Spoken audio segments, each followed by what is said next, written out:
యేసు పెద్ద జనసమూహాన్ని చూశాడు.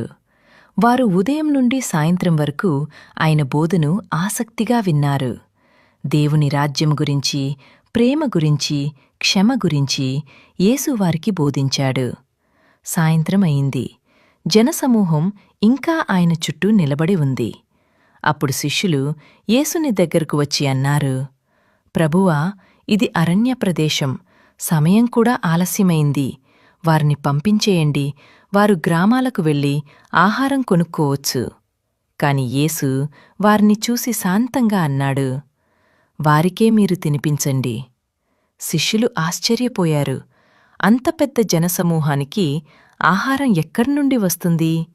అప్పుడొక చిన్న బాలుడు ముందుకు వచ్చాడు.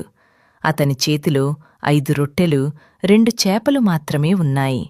అది చాలా చిన్నదిగా కనిపించింది. యేసు ఆ ఆహారాన్ని తీసుకొని ఆకాశం వైపు చూచి దేవునికి ధన్యవాదాలు చెప్పాడు. తరువాత ఆహారాన్ని విరిచి శిష్యులకు ఇచ్చాడు. శిష్యులు జనసమూహానికి పంచారు. అందరూ తిన్నారు. చివరికి మిగిలిన ముక్కలను కూడగట్టగా 12 గంపలు నిండాయి. ఈ అద్భుతం ద్వారా యేసు మనకు నేర్పింది ఇదే: మన చేతిలో ఉన్నది చిన్నదైనా విశ్వాసంతో యేసు చేతిలో పెడితే అది మహా అద్భుతమవుతుంది.